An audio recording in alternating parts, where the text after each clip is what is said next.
Una-una, maraming salamat sa inyong lahat. Maraming salamat sa pagpunta ngayong hapon na ito. Hindi ko inaakala na magiging isang malaking press ko nito. At nandito yung mga bosses at mga direktor. Thank you sa pagpunta ngayong araw na ito. Ano ulit yung question? Sorry. Parang I think mula week pa yung huling beses na nag-kontrabida ka, if I remember correctly. Oo, meron mga pangilan-ilan. Katulad dun sa Boy Fake Up, yung pelikula namin, director, kontrabida rin ako doon. Pero siguro sa lahat ng mga nagawa ko at ito siguro yung pinakatatatak sa lahat. Dahil ito yung pinaka main villain talaga. Kontrabida ako ni Alden Richards dito, kaya medyo mabigat yung role na yun, mabigat yung character na yun. Nag-aaral siya sa Pilipinas, pero syempre, nagsasalita siya ng tatlong lengguwahe, may Hapon, may Tagalog, meron siya mag-Filipino, tsaka English. So yung mga accent niya, syempre, iisipin mo hindi siya pwedeng straight mag-Tagalog, hindi siya pwedeng straight mag-English. So bukod doon, may mga maraming mga Japanese lines na kailangan memoryin. Sa tulong nitong dalawang to, si Rio at si Kenji, palakpakan natin sila. Sila yung ating mga katulong doon. Sila yung gumagabay kung tama yung mga ginagawa namin mga linya doon. Kaya maraming salamat sa kanila. Sila yung talaga nakabantay doon sa mga dialogue namin. And before you already done project na ang tema is Japanese occupation like yung Aishkimas, di ba? Pero may familiarity ba kahit pa paano doing this soap naman? Malayong malayo ito doon sa Aishkimas eh. Although panahon din yun ng Hapon, almost pareho sila ng period. Pero syempre yung role ko doon, malayong-malayo. Ngayon, ako naman dito yung Hapon. Dati ako yung kabit ng Hapon na bading. Ayun. Pero ngayon, ibang-iba na talaga, parang nag-full circle na ako naman ngayon yung kontrabidang Hapon. Medyo mahirap. Hindi siya isang madaling trabaho. Kailangan talaga, every time na nasa taping ako, talagang hindi ko binibitawan yung script. Talagang lagi ko pinapakinggan yung mga voiceovers na pinapadala nila paulit-ulit hanggang ma-familiarize ako yung muscle memory at hanggang panagano maayos yung mga eksena kailangan ko gawin sa araw na yun. Thank you and congratulations. Salamat po. Hello Dennis. Una, ano yung mga hindi mo makakalimutan na during the shoot? Memorable kayo?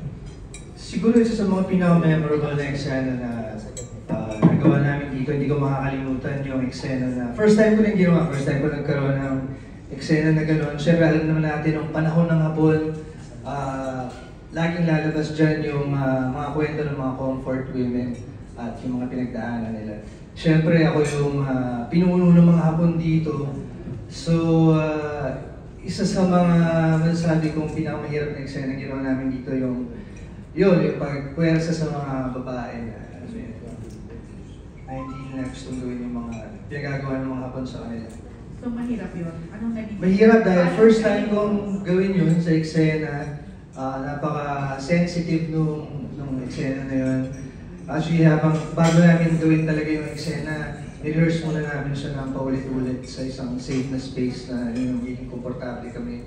Dahil alam namin na mahirap, mainit yung lugar, at masasayan yung mga gagawin namin eksena. Kaya kailangan maayos namin siyang gawin. Ano ba, nung in-offer sa'yo to, mas gusto mo tong role mo na to na really Japanese compared dun sa role halimbawa ni Alden na Pinoy, walaban sa mga Hapon? Ako po talagang pinili ko na ganito yung role na mapunta sa akin dahil gusto ko pa bawat role na ginagawa ko paiba-iba. Lalo na nung isa sa mga huling nagawa ko, period din sa Maria Clara at Ibarra. At ngayong napunta ako dito, gusto ko hindi lang siya basta ordinaryo na Pilipino dahil baka maging makumpara dun sa previous ko na ginawa. Kaya minabuti ko na maging ibang lahi na lang, mas maging kontrabida na lang. At dahil siyempre 20 years na rin ako sa industriya or more, kailangan may bago ka lagi talagang pinapakita at alam mo yun, maraming matindi ang labanan eh. So kailangan talagang lagi kang mag-effort at may ipakitang bago para hindi magsawang panoorin ka ng mga tao. Saan ka mas may satisfaction? Dito sa pagganap ng villain or yung sa yung mabait na karakter? ginagampanan mo talaga basically? Saan po nagkaroon ng satisfaction? Yung mas iba yung feeling. Siguro dito, sa ganitong klaseng mga roles. Lalo na, ang hirap talaga ng mga ginagawa namin. Kahapon, galing yung taping, talagang na-overload ako sa mga Japanese lines. Buti lang talaga, nandito silang dalawa para tulungan ako doon. Tulungan kami lahat doon ng mga Japanese lines. Pero iba yung feeling pag natapos mo lahat yun, pag natapos mo lahat ng eksena, nagawa mo ng mabuti, natuwa silang dalawa doon sa mga tinuro nila sa akin, nagawa ko ng maayos. Masarap yung pakiramdam. Parang lagi kang merong, feeling ko, pag meron akong taping kinabukasan, parang meron akong test o meron akong exam na pinag-aandaan palagi. At pagka pasado or maganda yung nagawa ko, ibang klase yung feeling at yung satisfaction. Last na, nag-research ka dito during the time of Japanese invasion? Although medyo hindi mahaba yung aming research period. Ako, lalo na dahil isa ako sa mga late na ipinasok na characters dito sa programa na to.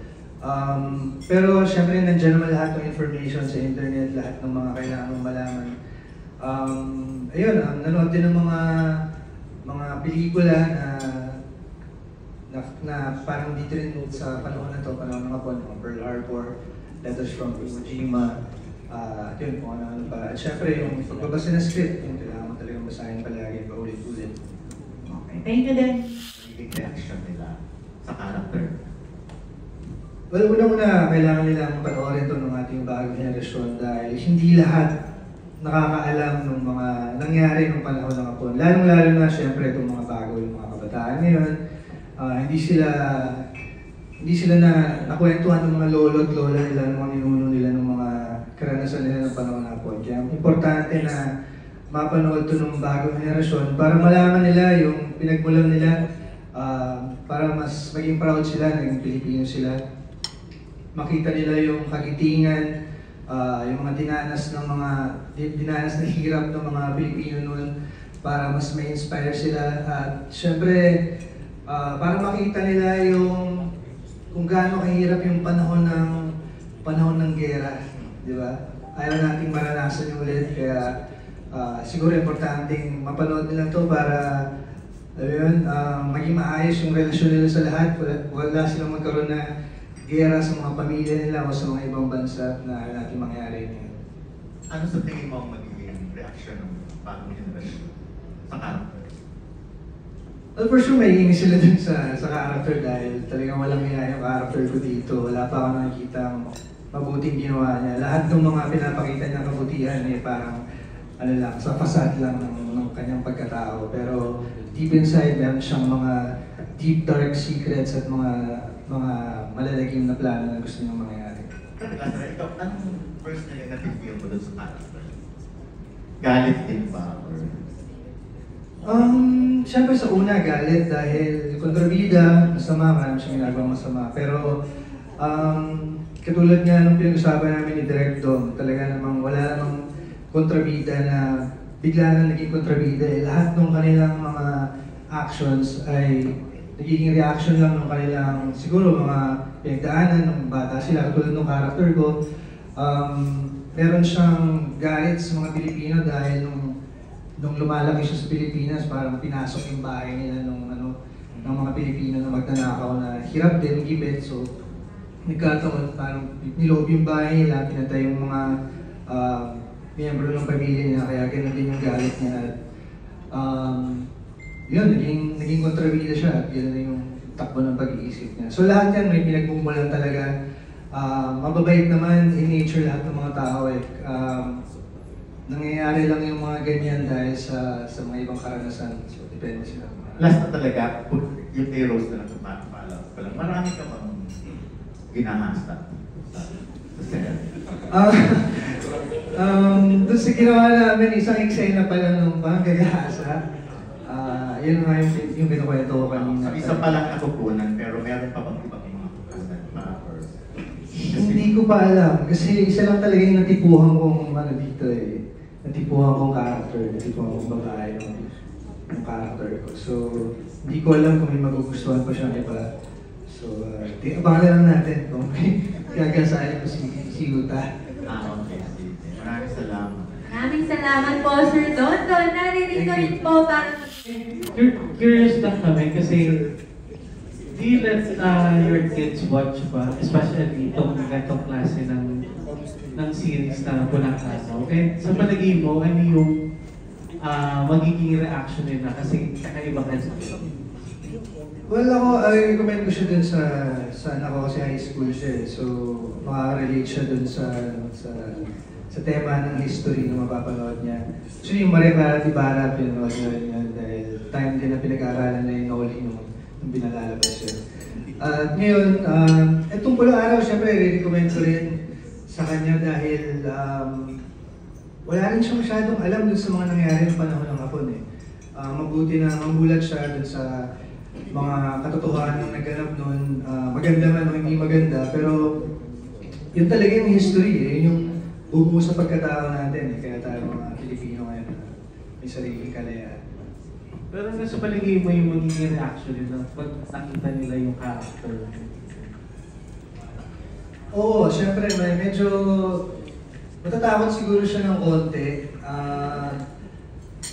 Kasi talagang wala pa talaga ako nakikita na matinong ginawa ng character ko din sa Pulang Araw. Pero sobrang proud ako dahil talagang binigay namin talaga lahat ng oras namin para paghandaan na maging maganda lahat ng dialogue, yung pagbuo ng character. Ito na lang, Dennis, kasi syempre maraming tao yung umiidolo sa'yo. And sa tagal-tagal ng panahon, talagang sanay sila nakikita na very positive, very good yung characters na ginagawa mo. This time, syempre, kontrabida ka sa Pulang Araw. Ano sa palagay mo yung magiging, what can viewers learn from your character? May nakikita ka ba na at least makita nila, madadala nila from your character?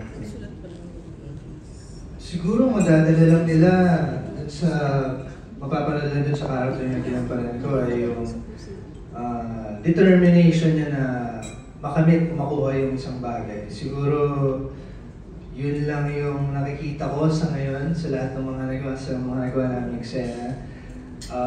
Yun lang, tsaka yung yun lang eh. Yun lang talaga sa ngayon. Thank you, Dennis.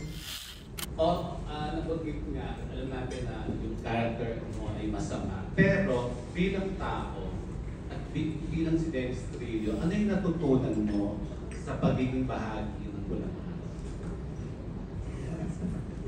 Well, natutunan ko dito, ayun na nga, bukod dun sa napakahirap na experience ng mga Pilipino nung panahon na yun. Siyempre, ayaw na natin mangyari yun, kaya yan siguro yung pag-iwas sa mga gera sa buhay, maging peace-loving tayo ng mga tao, pahalagaan natin lahat ng mga tao sa paligid natin. And medyo ma-action ka dito, di ba? Ano yung role mo? Ikaw ba ang gumawa ng mga stunts mo dito? Ano yung medyo nahirapan ka? Paano? Well, so far, ano pa lang naman, wala pa talagang yung mga mahihirap. So, halos lahat naman ako pa yung gumagawa. Parang wala pa akong makikita na stunt double ko. So, yun, abangan lang natin kasi merong eksena na uuuna kami sa gera talaga. So, doon pa lang siguro talagang magiging ma-action ng mga magiging eksena. Sino daw yung na-rate mo? Artista din? Opo, artista din. Artista sa... Tanya. Pwede ko naman sabihin. Panoorin na lang siguro. Tapos last na natin, medyo linis lang sa Pulang Araw. Kasi pinag-uusapan ka namin dito na ang gwapo-gwapo mo, ang bagets-bagets mo pa din. Ano daw ang sekreto? Secret. Ano naman secret? Siguro yung pagkakaroon ng magiging kontento mo sa buhay, magiging kontento ka kung anong meron ka, maging masayahin ka, maging positive ka sa lahat ng bagay. Always look at the brighter side of life. So, yan, siguro. Yeah, thank you and congratulations. Thank you po. Maraming salamat. To this, Gaano mo tinignan yung, naging mabusisi ka ba sir? Because it's an epic and you know, people are gonna expect details. Naging mabusisi ka rin ba nung nagbuo ka ng karakter? Opo, kailangan ko talaga maging mabusisi dahil mahirap ang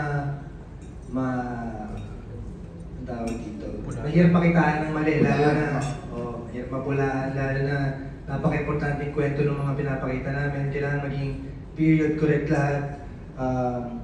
Nandyan si Direk Dom para i-check lahat talaga yun at siguruhin na magiging maayos lahat ng mga may papakita namin doon, yung mga i-represent namin, yung mga kotse na gagamitin, ultimo mga truck, yung mga bumbilya ng truck, talagang sobrang busisi ni Direk doon, talagang pinili niya pa yung magiging akma doon sa panahon na yun. Saglit pa lang namin episode, nakikita yung karakter dito sa teaser na napanood namin kanina, one track character, kita nga. Kaya para siyang napakasama niya, no? Wala siyang sense, walang redemption set. Ikaw ba, habang ginagawa mo to, nagkaroon ka ba ng need or want sa sarili mo bilang actor, no? I-redeem natin itong character to, dahil sa tingin ko po, kahit pa paano magkakaroon ng redemption yung character na gagampanan ko dito, yung character ng Yuta. Importante rin po yun dahil katulad ng sinabi ko, ang kontrabida naman, hindi naman talaga siya masamang tao eh. May pinaggagalingan lahat yun and meron ding chance magbago kahit na gaano kasama pa. okay. That's it, sir, no? Dalawang question na lang. Paano ka nagpapagpag after every, kasi nga, rapist, killer, you know, isang taong may masamang binabalak talaga. Paano mo pinapagpag na hindi mo may uwi sa bahay, bigla ka na nagsisigaw ng hapon sa pag-uwi mo? Nanonood ako ng mga nakakatawang videos sa biyahe pa uwi hanggang makatulog ako. Tapos, pagising ko kasi, pagka-uwi ko, hindi pa ako agad nakakatulog din. So, kasi naliligo pa ako, so nagigising ulit ako. So, nanonood pa rin ako ng mga nakakatawang videos para, alam mo yun, puro positive energy yung madala ko sa bahay. Yun lang po, sir. Good luck. Maraming salamat. As a Colonel Yuta. Colonel Said. First time ko nakatrabaho si Dennis. I think yun rin yung first na show niya sa GMA. Was kahit kailan. Tapos siya pa nagdadrive ng sarili niya sa sasakyan, siya nagbubuhat ng lahat ng gawin niya, wala siyang kasama. The consummate professional noon. Tapos sumunod doon, kaya kong i-chronicle nga yata kasi magkakasunod yan eh. Tapos nagkaroon ng Twin Hearts, hindi Twin Hearts, Twin Hearts with the Boy. Yun yung sumunod yun na show. Magkasama rin kami doon. Tapos nagkaroon ng Mulawin. Chronicle talaga. Magkakasunod din kasi puro yun rin yun. Parang yan din na love team yata kami nung pero I had a feeling, no? In-embrace ko naman. Tapos nung Mulawin, nag-star na ni Angel. Andun din. Oo. Pero yun yung magkakasunod, yung wala kami pakitan. Kaya talaga kala ko kami na rin. Tapos, nagkontrabida na siya noon sa Super Twins rin. So may mga na-skip na tapos nag-Super Twins noon. I'm sure gusto sana ni Dennis siya yung isa sa Twins kasi may sayaw-sayaw na TikTok world eh. Pero dun sa mga hindi pa nakakatrabaho si Dennis, gusto ko mabigyan kayo ng pagkakataon ng mga trabaho si Dennis. Because if I felt like he was the consummate professional back then, if it's a bad thing itong pagiging consummate professional, he's gotten much worse.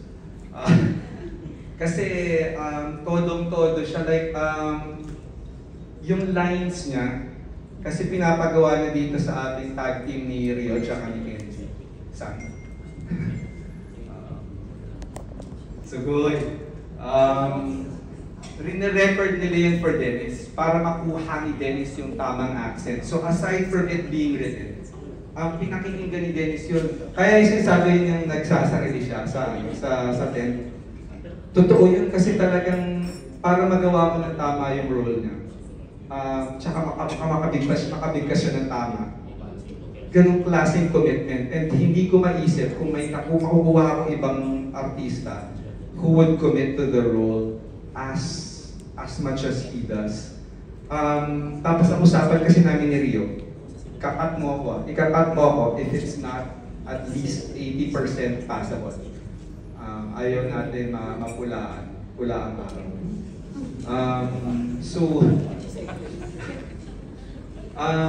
So sabi niya sa akin, after yung mga first view pa lang, sabi ni Rio, Direk, grabe si Dennis, kinikilabutan ako.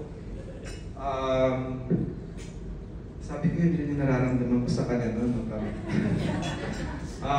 Pero sobrang galing nga, sabi niya Direk, it's at least 90% yung binibigay ni Dennis. That's why I'm gonna start. So, pasok. Pero yun nga, mahirap na sa kanya, nagkahalo-halo na yung mga lines by the time mga midnight na. Si Dennis kasi hindi yan mareklamo eh. That's also another thing na yung magugustuhan nyo kapag makatrabaho si Dennis. Hindi siya mareklamo. Nakikita ko minsan talaga, ang init ng suot, ulit-ulit, may naririnig na dumadaan tricycle, may maingay na kung ano, yung may ambulansya sa malayo na lahat hindi pwede. Tapos ulitin na naman yung kanyang mga Japanese lines. Buti na lang yung ginagawa na hindi siya chamba-chamba. Kaya niyang ulitin yun. Pero a lot of effort and a lot of patience. So, kahit hindi naman ito yung venue para doon, thank you Dennis. Thank you, Direk. Ayun. Ano masasabi mo, Dennis? Sa kilometro kung sinabi ni Direk? Sarap na pakiramdam. Sobrang dami na namin talagang pinsama ni Direk simula umpisa pa lang. Doon yung first show sa GMA siya na, tapos hanggang ngayon siya pa rin, kaya iba talaga. Thank you Direk sa lahat ng mga sinabi mo na na-appreciate ko lahat yun. And talagang napaka-rewarding na, alam mo yun, masabihin ng gano'n dahil syempre binibigay mo rin talaga lahat ng effort mo para pagandahin, para paghandaan. Masarap makarinig ng mga gano'n. Thank you, Dennis. Napanood ko yung mga naunang episodes. Ang galing talaga ng GMA gumawa ng period. It's just really amazing. I know that you use a lot of technology ngayon. Tanong ko lang, Dennis, sa mga eksena mo ba, tama ba ako dahil may mga green screen tayong ginamit? Usually it's a combination of green screen and live. Okay. I just wanted to ask kasi sa tingin ko ay Maria Clara, hindi natin masyadong ginamit yun. But in your role, have you had quite a few scenes na ginamit yung bagong technology na yun para sa atin na halo green screen at kung saan man yung location, and how was the adjustment, if there was an adjustment on your part? Marami na po kami mga nagawa ng mga eksena. Usually mga eksena na i-recreate lang yung mga lumang sceneries ng mga panahon na yun, mga lumang building, mga lumang gusali ng panahon na yun. Kasi mahirap na makahanap ng mga authentic talaga. Usually ganun lang sa background, ang iba dahil yung mga location na pinag-shoot namin ay may katabing mga modern na bahay, so ang iba lang yun, pinapatungan ng mga CG. Hindi naman nakaka-apekto dahil pag nandun ka na sa eksena, parang kailangan mo mag-pretend ka lang na yun yung nakikita mo para mas lalo mo magampanan yung mga kailangan mong emotions na ilabas dun sa eksena na yun para mas maging appropriate yung pag-arte mo dun sa panahon na yun, dun sa setting na yun, kung ano man yan. So dagdag din yun, part from yung mga kailangan i-memorize, yun ding discipline na i-imagine mo in your mind na nandun ka sa panahon yun. Oo, importante na iset mo yung utak mo na nandun ka para mas ma-feel mo yung character, yung pakiramdam mo yung tao nung panahon na yun, mainit ba yun, yung lugar na yun, malamig ba doon, kasi may eksena kami kinunan, parang winter sa China, so iba yung damit namin, kunyari malamig, ganyan. Ano pa ba? Yun, hindi naman naging mahirap yung pag-shoot ng mga green screen. And how does it feel? I don't know what, sorry, mention ng kami ng content, but you know, this is, I'm sure, another landmark production ng GMA. Dennis Miller is always part of these landmark productions. Anong pakiramdam na hindi ka nawawala sa cast at ikaw ay isang importanteng actor in all of these major endeavors? Masarap yung pakiramdam. Feeling napaka-importante mo. Dahil lagi ka nilalagay sa mga importante proyekto. Itong story ng Pulang Araw, noon ko pa narinig ito, mga ilang years ago, 10 years or more. Nag-evolve na talaga yung kwento niya. And parang noon pa lang, parang sinasabi ko, pag nangyari ito, isa sa mga pinakamalaking proyekto talaga ng GMA. Dahil yung title pa lang, Panahon ng Hapon, kwento ng mga Pilipino, kagitingan, paghirap ng mga dinanas nila. So, noon pa lang talagang dinangarap ko na makasama dito. Pero nung nakita ko na buo na yung cast, sabi ko, okay, sige, panonoorin ko to. Tapos, after ilang weeks, tinawagan ako para maging isali dito sa, so sabi ko, wow, may bakante pa pala. Tapos yun nga yung contributor role. Kaya sabi ko, it's a role of a lifetime. Ito yung tagal kong hihintay. Kaya ito na yan. Thank you, Dennis. At Direk, pwede magtanong namin. Sure. Siyempre, ang dami-daming Pilipino ngayon, one of our favorite destinations as of late, Japan yan, di ba? At lahat tayo pag nag-tour doon, pag umuwi tayo, sasabihin natin, nababalik nila, di ba? Parang they'll go out of your way to help you find the way, yung direction, kung nawawala ka, and all that. And, you know, I mean, of course, they paid, you know, parang tuloy-tuloy pa rin naman, di ba, for the war, you know, yung mga nagawa nila to support our government, ang dami mga projects. You know, I mean, that Japanese panahon ngayon, paano mo at a certain point maipapakita? Kasi baka may mga tao na hindi so aware of all of these things, yung complete change ng mga, you know, the people of Japan. At baka akalain nila na, ay, medyo may pagka-cruel pala sila. Paano natin eventually siguro mapapacify? Let's say, baka meron biglang somebody from the embassy might say na, uy, you know, pasay na yan. Ayaw namin kayo bigyan ng visa, gano'n. Oo, baka hindi tayo makabalik, di ba? So, makabakasyon na rin. What's the plan in that sense? Because they paid, you know, they continue to try to pay for all the damages costs. Okay, first things first, yes, inisip na namin yan noon, nung gagawin, nung pinaplano pa lang gawin, no? Ang tendency would be, we'll be putting them in a bad light, especially in yung, sa konteksto ng today, ng present, na parang napakasama nila. Una kong naisip nun, storya natin to eh. It's not like we're making this up.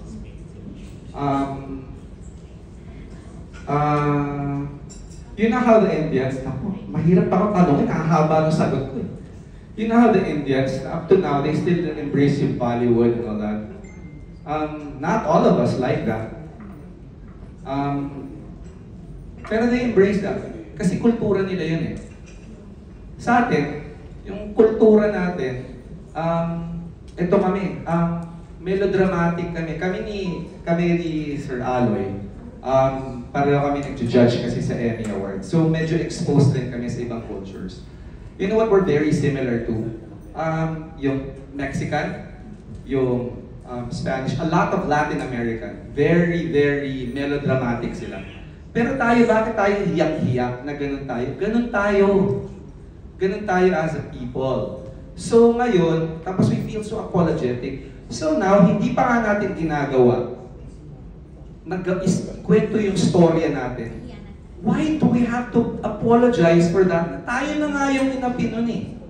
Now, palagi, pero kung nag-iisip ka rin naman na Pilipino, or, if you're just a logical person, I don't think na ang padadala sa atin ng Japan para girahin tayo, ay padadala nila yung kanilang, gigirahin ka nga, so they'll bring their worst. Diba? I'm gonna bring you hell kung gusto kitang girahin. So yung mga sundalong pumunta dito is not representative of their culture.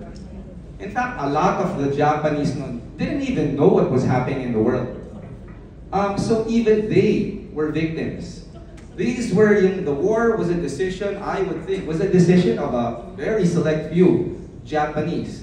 Di ko rin naman masasabi na lahat ng Pilipino mga salbahe, di ba? Meron, or lahat mabait. Meron rin sa ating mga salbahe sa kultura natin. So, una, siguro ang nananaig na need for us dito sa GMA is yung maikwento namin tong story na to. You know what unites sa people is peace. Minsan like, ako dati hindi ko matanggap na bakit hindi si Andres Bonifacio ang ating national hero. Bakit si Jose Rizal? Because Jose Rizal wrote Noli Me Tangere and that united the people. Ngayon, mga tao, hindi na siguro nagbabasa niyan eh. But we want to be able to get to a medium or a platform like Netflix na pakikinggan ngayon ng youth because para sa kanila to eh.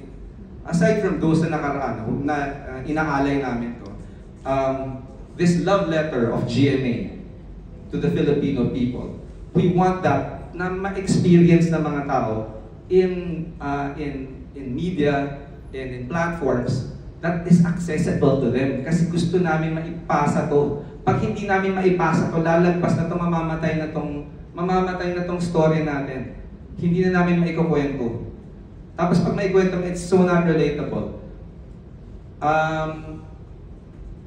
Alam ko hindi magandang sabihin, pero lalo na ngayon it's so relevant na ang daming nangyayari sa mundo na parang it kind of echoes yung nangyari sa atin noon. So sumakto. Ewan ko, malamang palugito sa GMA. I'm not privy to that information. But yung GMA also commits to projects that are more than just about a money-making project. This means so much more to us. Kami sa set minsan kapag yung dinidiscuss lang namin yung mga eksena, naluluha kami. Like when we do yung comfort women scenes, kami nila. Sobrang seryoso ng set, ang bigat-bigat. Kasi totoong story natin to. So kasi kasuhin muna natin yung Pilipino. Pero huwag kayo mag-alala kasi hindi rin naman kami bulag sa kabaitan ng mga Japanese natin. Hindi lang ngayon, but even back then. So you will see yung makikita kayo ng mga redemption sa characters ng mga Japanese. Especially mga Japanese characters na may kilala ninyo. And you might even be able to relate to some of those characters even if they're Japanese. Was able to answer nga, habang sumunod. Perfect. Thank you, Greg. You never tire of all these mga detalyadong malaking preparasyon na mga production. Kasi we owe it. Nakaka-proud. Sabi nga sa showbiz, nakaka-proud. Panoorin na Pilipina yung gumawa at history pa nga natin. So, thank you. We've got a really solid team. Yeah. They're really good. Ayun si Margie. Maraming salamat, Direk, at maraming salamat, Mr.